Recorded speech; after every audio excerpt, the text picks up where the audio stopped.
నీటి అణువుని కనుక తీసుకున్నట్లయితే నీటి అణువు యొక్క ఫార్ములా H2O. దీని లోపల ఆక్సిజన్ అనేటువంటిది సెంట్రల్ ఆటమ్గా ఉండడం జరుగుతుంది. ఆక్సిజన్కి ఇరువైపులా మనకి హైడ్రోజన్ పరమాణువులు ఈ విధంగా ఉంటాయి. సహజంగా ఏదైనా ఒక సెంట్రల్ ఆటం చుట్టూ 2 పరమాణువులు ఉన్నప్పుడు, ఫర్ ఎగ్జాంపుల్ బెరీలియం క్లోరైడ్ని తీసుకోండి. బెరీలియం క్లోరైడ్ లోపల బెరీలియంకి ఈ వైపున క్లోరిన్, ఈ వైపున క్లోరిన్ అనేటువంటి ఈ విధంగా ఉంటాయి. రేఖీయంగా పరమాణువుల అమరిక అనేటువంటిది ఉంటుంది. అంతిమంగా అణువు యొక్క ఆకృతిని రేఖీయంగా పేర్కొంటారు. బంధకోణం అనేటువంటిది 180 డిగ్రీలుగా ఉంటుంది. కానీ ఇక్కడ వాటర్ లోపల ఒక సెంట్రల్ ఆటం ఉంది, దాని చుట్టూ 2 పరమాణువులు ఉన్నాయి. అలా ఉన్నప్పుడు మనకు రేఖీయ ఆకృతి రావాలి, 180 డిగ్రీలుగా బంధకోణం అనేటువంటిది ఉండాలి.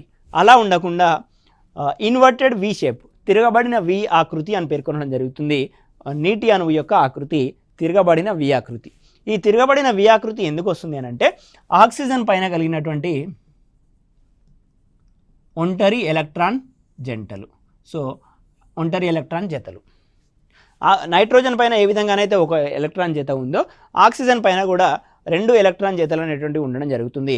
ఈ 2 ఒంటరి ఎలక్ట్రాన్ జతలకి ఈ బంధంలో పాల్గొన్న ఎలక్ట్రాన్ జతలకి మధ్య గల వికర్షక బలాల కారణంగా ఈ వాటర్ మాలిక్యూల్ యొక్క ఆకృతి అనేటువంటిది ఇన్వర్టెడ్ వి షేప్, తిరగబడిన వి ఆకృతిని కలిగి ఉంటుంది. సో కావున ఇక్కడ 2 బంధాలే ఉన్నప్పటికీ ఎందుకు ఇన్వర్టెడ్ వి షేప్ వచ్చింది అని అంటే దానికి గల కారణం ఆక్సిజన్ పైన ఉన్నటువంటి ఒంటరి ఎలక్ట్రాన్ జతలు.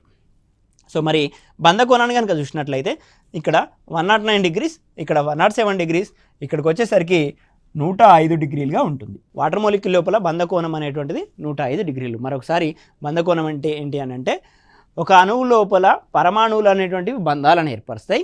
ఆ బంధాల మధ్య గల కోణాన్నే బంధకోణం అని పేర్కొనడం జరుగుతుంది. బంధాల మధ్య గల కోణాన్నే బంధకోణం అని పేర్కొనడం జరుగుతుంది.